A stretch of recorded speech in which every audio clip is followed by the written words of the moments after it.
शाली यादव सारंग या बुलेटिनमध्ये आपण बातम्या विस्ताराने पाहणार आहोत। बुलेटिनच्या सुरुवातीला महत्त्वाची बातमी। महानगरपालिकांचा रणसंग्राम आहे आणि तिकीट नाकारल्याने निष्ठावंतांचा संताप पाहायला मिळाला आहे। छत्रपती संभाजीनगर, नागपूर, पुणे, ठाण्यासह अमरावतीमध्ये राडा झाल्याचं पाहायला मिळालं। माहितीसह मवियामधील सुद्धा निष्ठावंतांचा गोंधळ पाहायला मिळाला। इच्छुक उमेदवारांना अश्रू अनावर झाले तर कुठे आत्मदहनाचा प्रयत्नही झाला।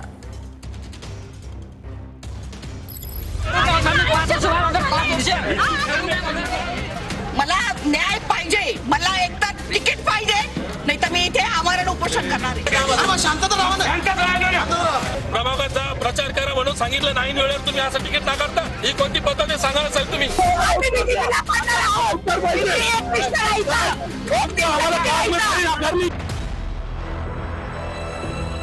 जे आदेश दिले ते गेलंच आणि आता वेळ आली तर दुसऱ्याचं नाव येतं, हे योग्य नाहीये। पालिका निवडणुकीचा उमेदवारी अर्ज भरण्याच्या शेवटच्या दिवशी छत्रपती संभाजीनगरमध्ये भाजपमधील अंतर्गत खतखत चव्हाट्यावर आली आहे।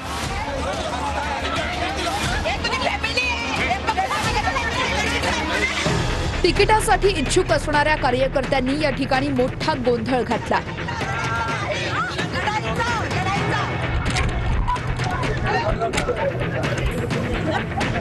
सुवर्णा बताडे या महिलेसोबत आलेला राम बताडे यांनी जॅकेटमध्ये पेट्रोलची बॉटल आणली होती।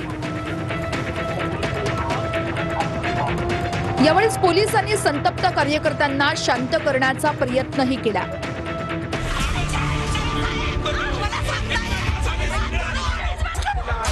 भाजप कार्यालयात कुणी आक्रमक पवित्रा घेतला होता, तर कुणाच्या डोळ्यात अश्रू होते, तर कुणी पक्षावर गंभीर आरोप केले। आणि याच्या आधी मी 25 वर्षापासून काम केलं, सगळे नेते माझ्या घरी येऊन गेलेले, सगळ्यांना माहिती मी खूप काम केलं आणि एक निष्ठ होते मी पक्षाशी। प्रभाग क्रमांक 20 मधील इच्छुक उमेदवार दिव्या उल्हास मराठे यांना तिकीट नाकारल्यानं भाजपच्या प्रचार कार्यालयात गोंधळ घालण्यात आला।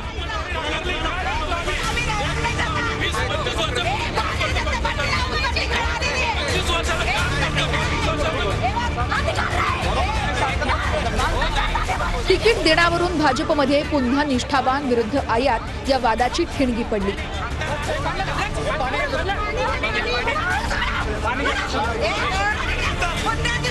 संताप व्यक्त करत दिव्या मराठे यांनी भाजपच्या स्थानिक नेतृत्वावर हल्लाबोल केला। 18 केसेसला बसला, माझे मुलं छोटे छोटे होते, म्हणजे स्वयंपाक आम्ही करायचा, सगळं धाडपूस आम्ही करायचं, ताटा आम्ही लावायचे आणि आईचं जेवायला त्यांना बसायचं। ही कोणती पद्धत आली? नाही, भाजपने आत्मचिंतन करायला पाहिजे। जेव्हा भारतीय जनता पार्टीचं काही नव्हतं तेव्हापासून आम्ही कार्य करत आहोत, तेव्हापासून आम्ही कार्य करत आहोत। आता भारतीय जनता पार्टी आता नंबर 1 ला आणून सोडली आहे, तर जुन्या कार्यकर्त्यांची हेळसांड करताय तुम्ही। हे योग्य नाहीये, हे योग्य नाहीये। मी रडणार नाहीये, मी लढणार आहे। मी तुम्हाला सांगते, मी रडणार नाहीये, मी लढणार आहे। मी जे उपोषणाला बसणार आहे। यावेळेस मंत्री अतुल सावे, खासदार भागवत कराड आणि शहर अध्यक्ष किशोर शितोळे यांच्यावर अन्यायाचा थेट आरोप केला। तर काही कार्यकर्त्यांनी अतुल सावे आणि कराड यांच्या केबिनचा दरवाजा तोडून आत शिरण्याचाही प्रयत्न केला।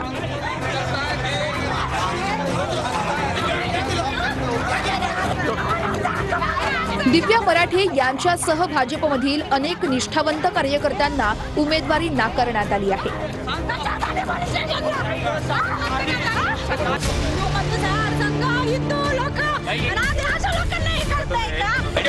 यापैकी काही जणांनी निवडणूक लढवण्यासाठी नोकरी सोडली होती।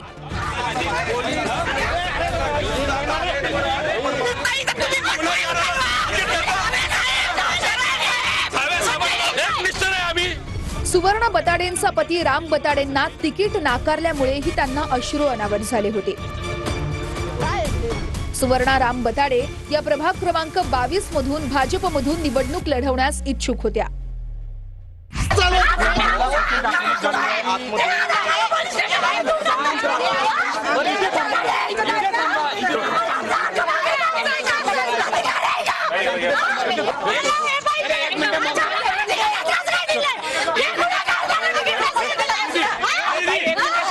सदस्य नसताना, भाजपचा पदाधिकारी नसताना त्याच्या मिसेसला तिकीट देण्यात आलं. त्याची मिसेस कधी आले नाही कधी कार्यक्रमात कुठे, त्यांना तिकीट देण्यात आलं. भारतीय जनता पार्टी निष्ठावन्न डावललं जाते, नवीन लोकांना तिकीट देण्यात येते. कुठल्या प्रभागातून तुमचं नाव? 19 प्रभागामधून ओपन. गेली 25 वर्ष पक्षासाठी काम केलं आणि आता वेळ आल्यावर दुसऱ्याला तिकीट दिलं जात असल्याचं म्हणत भाजप कार्यकर्त्या संध्या कापसे भावुक झाल्या. प्रभाग क्रमांक 19 मध्ये संध्या कापसे भाजपतून निवडणूक लढण्यास इच्छुक होत्या. गेल्या 25 वर्ष सर आम्ही काम केलं, रात्रंदिवस पक्षाने जे जे आदेश दिले ते गेलं सर. आणि आता वेळ आली तर दुसऱ्याचं नाव येतं हे योग्य नाहीये. पक्षाने आमच्यावर अन्याय केला सर. सगळे नेते माझ्या घरी येऊन गेलेले, सगळ्यांना माहिती मी खूप काम केलं आणि एक निष्ठ होते मी पक्षाशी. नाशकात भाजपतला तिकीट वाटपाचा थरार रस्त्यावर दिसून आला. शहराध्यक्ष सुनील केदारांच्या इच्छुक उमेदवाराकडून पाठलाग करण्यात आला. आमदार राहुल ढिकले आणि आमदार सीमा हिरे सुद्धा ताफ्यात सहभागी होते. तिकीट आपल्याला मिळावं यासाठी इच्छुक उमेदवारांनी एबी फॉर्म घेऊन जाणाऱ्या गाडीचा पाठलाग केला. यावेळेस 2 कोटी देऊन तिकीट देण्यात आल्याचा आरोप भाजप पदाधिकाऱ्यानं केला. विश्वास नागरे ज्या माणसाचा पक्षाशी काही संबंध नाही अशा माणसाला 2 कोटी रुपये घेऊन तिकीट देता. विश्वास नागरे सारख्या माणसाला 2 कोटी काय पक्षाशी संबंध आहे? निवडणूक आम्ही घेतले. माझ्या भाऊ मोकात 17 मुलांना मोका दाखल झाला. पोलीस स्टेशन आम्ही विरोध असताना आम्हाला 4-4 तास बसून ठेवायचे.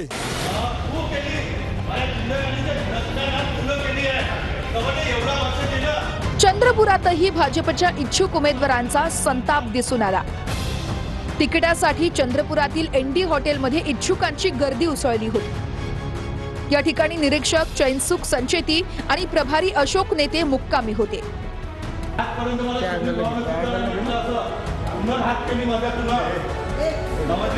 तिकीट न मिळाल्यानं नाराज कार्यकर्ता राकेश बोमनवार तिकीट कापल्याचा आरोप करत भाजप शहराध्यक्ष छब्बुताई वेरागडे यांच्यावर संतापल्याचे पाहायला मिळाले.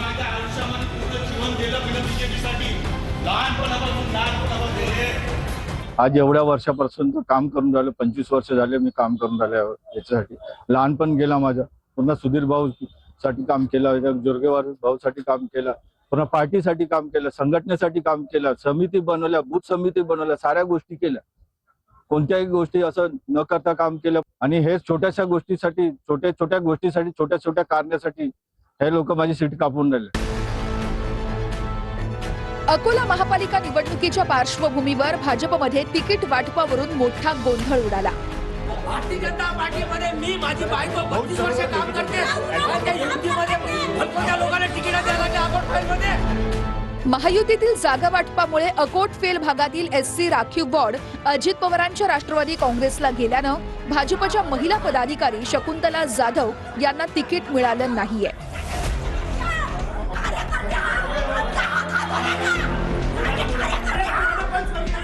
नाराज जाधव आणि त्यांच्या समर्थकांनी भाजप निवडणूक प्रभारी तथा माजी महापौर विजय अग्रवाल यांच्या निवासस्थानी धडक देत जोरदार जाब विचारला.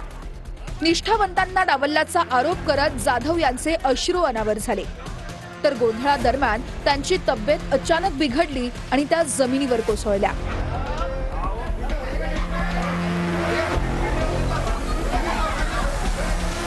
या घटनेनंतर अग्रवाल यांच्या निवासस्थानी पोलिसांचा मोठा बंदोबस्त तैनात करण्यात आला आहे. महापालिका निवडणुकीत महायुतीच्या जागा वाटपामुळे भाजपच्या इच्छुक उमेदवारांमध्ये प्रचंड नाराजी पसरली आहे. ठाणे महापालिका निवडणुकीच्या तिकीट वाटपामुळे भाजपमध्ये मोठी नाराजी पसरली आहे.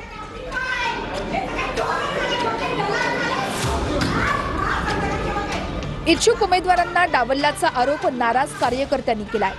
भाजप कार्यालयात धडक देत जोरदार गोंधळ घातला.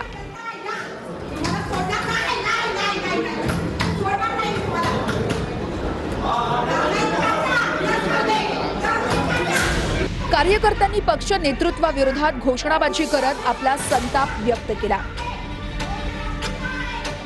महापालिका निवडणुकीच्या पार्श्वभूमीवर अशा घटनांमुळे भाजपच्या अंतर्गत वादाचा पडदा उघड झाला.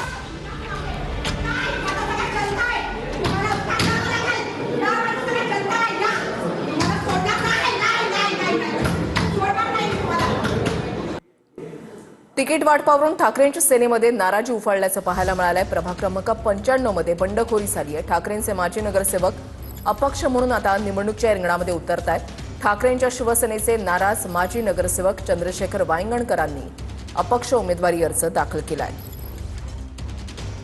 कोणतं काम आहे? माझं ओपन चॅलेंज आहे, 227 नगरसेवक उभं करा. जर त्याच्यात जर शेखर वायंगणकर उजवा नाही झाला, मला अजिबात तिकीट देऊ नका. परंतु असं काय घडलं की तुम्ही लोकांनी आम्हाला डावून दुसऱ्याला तिकीट दिली. दुसरा विषय, आमच्या विभागामध्ये 7 नगरसेवक आहेत. 7 पैकी 6 नगरसेवक उद्धव साहेबांचे नगरसेवक आहेत. त्या 6 नगरसेवकमध्ये 5 नगरसेवक मी रिपीट केलं. माझा काय गुन्हा घडला? म्हणजे मला सगळे शिवसैनिक प्रश्न विचारतात की तू गद्दारी नाही केली, हा तुझा गुन्हा घडला काय? आम्हाला पण कोटी रुपयाची ऑफर होती. आम्ही कोणत्या ऑफरला आम्ही बळी नाही पडलो. महापालिका निवडणुकीसाठी अर्ज दाखल करण्याची मुदत ही संपलेली आहे आणि उद्या उमेदवारांच्या अर्जांची छाननी होणार आहे. मनपा निवडणुकांसाठी 15 जानेवारीला मतदान होत आहे. 16 जानेवारीला निकाल लागणार आहे.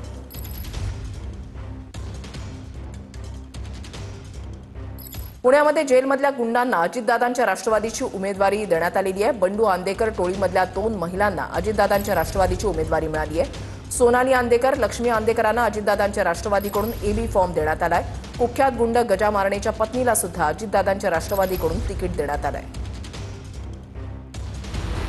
पुणे महानगरपालिकेत अजित पवार यांच्या राष्ट्रवादीनं जेलमधल्या गुंडांना उमेदवारी दिली आहे. आयुष कोमकर हत्या प्रकरणात अटकेत असलेल्या लक्ष्मी आंदेकर आणि सोनाली आंदेकर यांना अजित पवारांच्या राष्ट्रवादीनं उमेदवारी दिली आहे. पुणे महापालिका प्रभाग क्रमांक 23 मधून सोनाली आंदेकर आणि लक्ष्मी आंदेकर यांनी अर्ज दाखल केलाय. सोनाली आंदेकर आणि लक्ष्मी आंदेकर यांनी 27 तारखेला उमेदवारी अर्ज दाखल केला. कोल्हापूरच्या सेंट्रल जेलमधून कडक पोलीस बंदोबस्तामध्ये सोनाली आंदेकर आणि लक्ष्मी आंदेकरला आणण्यात आलं होतं. सोनाली आंदेकर आणि लक्ष्मी आंदेकर या आयुष कोमकर हत्या प्रकरणात तुरुंगात आहेत. बेकायदा फ्लेक्स लावणं, अतिक्रमण करणं, खंडणी मागणे असेही गुन्हे या दोघींवर दाखल आहेत. ज्यावेळी सोनाली आंदेकर आणि लक्ष्मी आंदेकर यांनी अर्ज भरला त्यानंतर त्यांच्या टोळीचा प्रमुख बंडू आंदेकरनंही अर्ज दाखल केला होता. बंडू आंदेकरनं पोलीस बंदोबस्त असतानाच जोरदार घोषणाबाजी केली होती. नेकी का काम, आंदेकर का नाम. आंदेकरांना मत म्हणजे विकास कामाला मत. बघा मला कसं आणलेलं आहे लोकशाहीमध्ये, हे लक्षात घ्या. मी उमेदवार आहे, उमेदवार दरड नाहीये. पुण्यातल्या प्रभाग क्रमांक 10 मधून गुंड गजा मारणेच्या पत्नीलाही अजित पवारांच्या राष्ट्रवादीनं उमेदवारी दिली आहे. जयश्री मारणेंनी अजित पवारांच्या राष्ट्रवादीचा एबी फॉर्म घेऊन उमेदवारी अर्जही दाखल केलाय. गजा मारणे हा पुण्यातल्या कुख्यात टोळीचा प्रमुख आहे. गजा मारणे हा मकोकाचा आरोपी आहे. त्याच्यावर पुणे आणि परिसरातील विविध पोलीस ठाण्यांमध्ये 27 ते 28 गंभीर गुन्हे दाखल आहेत. हत्या आणि हत्येचा प्रयत्न, खंडणी आणि अपहरण, बेकायदा शस्त्र बाळगणं, धमकी देणं, अतिक्रमण करणं, सोशल मीडिया रील्सद्वारे दहशत पसरवणं असे अनेक गुन्हे गजा मारणेवर दाखल आहेत. त्याच गजा मारणेच्या पत्नीला अजित पवारांनी उमेदवारी दिली आहे. राज्याच्या राजकारणातून एक महत्त्वाची आणि मोठी बातमी. राज्यामध्ये 16 महापालिकांमध्ये शिवसेना भाजपची युती ही तुटलेली आहे. पुणे, छत्रपती संभाजीनगर, नांदेड, अमरावतीमध्ये सेना भाजपची युती ही तुटली आहे. महापालिका निवडणुकीच्या रणधुमाळीमध्ये राजकीय घडामोडींना आता वेग आलेला आहे. मगाशीच मी आपल्याशी संवाद साधला आणि त्याच्यानंतर मी असं सांगितलं होतं की पुण्याचे आमचे सर्व सहकारी जे आहेत आणि नेते जे आहेत त्यांच्याशी मी चर्चा करणार आहे. आणि मगाशी आपण एक जो मुद्दा सांगितला होता की काही कार्यकर्ते आमचे भावनिक झालेले आहेत, त्यांच्याशी देखील आम्ही चर्चा केली. आता निलमताई देखील या ठिकाणी उपस्थित आहेत, विजय बापू आहेत, आमचे आबा आहेत, रवींद्र दंगेकर आहेत. जे मगाशी मी आपल्याला सांगितलं की अनेक ठिकाणी शिवसेना भाजपची युती महानगरपालिकेमध्ये आहे. ज्या ठिकाणी एकमत होऊ शकलं नाही तिथे एबी फॉर्म आम्ही दिलेले आहेत दोन्ही पक्षांनी. याच्या संदर्भात उद्यापासून चर्चा होईल आणि त्याच्यातनं दोन्ही नेते म्हणजे शिंदेसाहेब आणि देवेंद्रजी योग्य तो निर्णय घेतील. ही देखील भूमिका मी पुण्याच्या सगळ्या पदाधिकाऱ्यांना सांगितली आणि ती देखील त्यांना मान्य आहे. भाजपनं फेकलेल्या जागांवर शिंदेचे उमेदवार लढणार या शब्दात राऊतांनी टीका केली आहे. आता शिंदेंना भाजपच्या दारामध्ये जागा मागण्यासाठी जावं लागतंय या शब्दात राऊतांनी टीका केली आहे. तर आम्हाला मिळालेल्या 90 जागांमुळे राऊतांना पोटशूळ उठलंय या शब्दात उदय सामंत यांनी प्रत्युत्तर दिलंय. काय पाळी आली आहे की स्वतःला शिवसेना म्हणजे अमित शहाची शिवसेना म्हणून घेणाऱ्यांना भारतीय जनता पक्षाच्या दारात जागा मागायला उभं राहावं लागतं आणि त्यांनी दिलेल्या फेकलेल्या जागांवर यांना निवडणूक लढवायची आहे. जे स्वतःला शिवसेना वगैरे म्हणून घेतात ते युती व्हावी म्हणून त्यांचे मालक अमित शहांच्या दारात गेले. एकनाथ शिंदेसारखे लोक लाचार मराठी माणसाचं दर्शन घडवत आहेत. हे मराठी माणसाचं दुर्दैव आहे. जे जागा वाटप झालं ते त्यांना चुकीचं वाटतंय, पण याच सगळ्यांनी पुढे सोडलेली होती की आपल्याला फक्त 52 जागा मिळणार आहेत. नंतर दुसऱ्या दिवशी जर आपण सामना वर्तमानपत्र वाचलं असेल तर त्याच्यामध्ये 61 जागा फायनल झाल्या अशा पद्धतीची बातमी आली.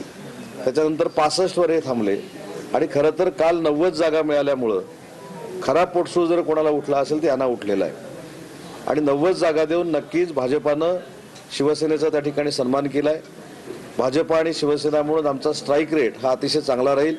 150 पेक्षा जास्त जागा मुंबई महानगरपालिकेमध्ये आम्ही जिंकू. छत्रपती संभाजीनगरमध्ये भाजप शिवसेनेची युती ही तुटलेली आहे. भाजपमुळे युती तुटल्याचा संजय शिरसाट यांनी आरोप केलाय, तर शिवसेनेमुळे युती तुटल्याचा अतुल सावेंचा आरोप आहे. झालं ते चुकीचं आणि भाजपच्या हट्टापायी झालं एवढं मात्र निश्चित आहे. त्यांचा अहंकार, दुसरं काहीच नाही.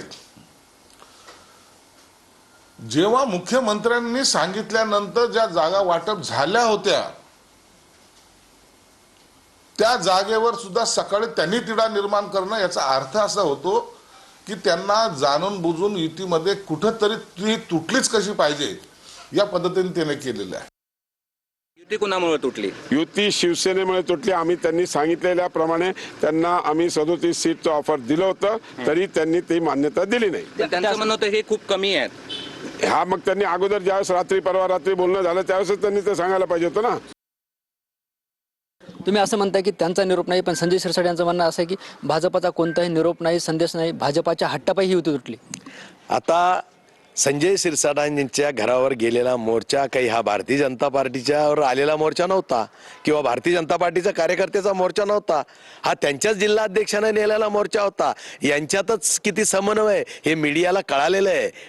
भाजपवर खापर फोडून काही फायदा नाहीये. त्यांना असंही वाटतं की तुम्ही जे ते शिवसेनेचा विश्वासघात केलाय. हे बघा, आम्ही कोणाचाच विश्वासघात केला नाहीये.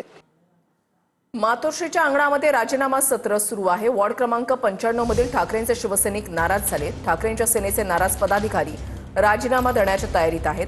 शेखर वांगणकरांनी अपक्ष उमेदवारी अर्ज भरलेला आहे. आदित्य ठाकरेंच्या मतदारसंघामध्ये इच्छुकांची डोकेदुखी वाढलेली आहे. वॉर्ड क्रमांक 196च्या नंतर 197 मध्येही नाराजी नाट्य पाहायला मिळत आहे.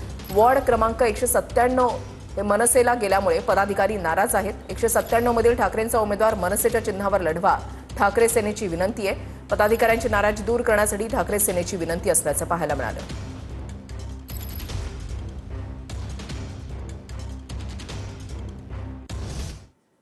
भांडूपमध्ये मनसेकडून बंडखोरी झाल्याचं पाहायला मिळालं. अनिशा माजगावकरांनी अपक्ष उमेदवारी अर्ज भरलाय. अनिशा माजगावकरांचा वॉर्ड क्रमांक 114 मधून अपक्ष उमेदवारी अर्ज आहे. जागा वाटपात भांडूपची जागा ठाकरेंच्या शिवसेनेला गेलेली आहे. पुण्यामध्ये काँग्रेस ठाकरेंची सेना आणि मनसेची युती झालेली आहे. काँग्रेस 100 तर ठाकरेंची शिवसेना 65 जागा लढणार आहे. ठाकरेंची सेना 65 जागांपैकी 21 जागा मनसेला देणार आहे. आदित्यजींच्या पुढाकाराने आगामी काळामध्ये आम्ही सत्तेवरती काँग्रेस पक्षाचे सहकार्याने आल्यानंतर या पुणे शहरासाठी आम्ही काय कायापालट करू शकतो हे दाखवण्याचा प्रयत्न आमचा या पुढच्या काळामध्ये राहणार आहे. आणि म्हणून मला सांगण्यात आनंद होतोय की आता ही आघाडी झालेली आहे. आजपासून फॉर्म वाटप करत असताना पुढे पिंपरी चिंचवडमध्ये पण देखील आमचा मानस आहे की आम्ही एकत्रित बसून घेऊन चर्चा करू. छत्रपती संभाजीनगरमध्ये तिकीट न मिळाल्यानं एमआयएमचे माजी नगरसेवक हे संतप्त झाले. तिकीट न मिळाल्यामुळे माजी नगरसेवकानं इम्तियाज जलील यांचा फोटो फाडला. माजी नगरसेवक नासिर सिद्दीकी यांनी प्रदेशाध्यक्ष आणि जलील यांचे फोटो फाडलेले आहेत.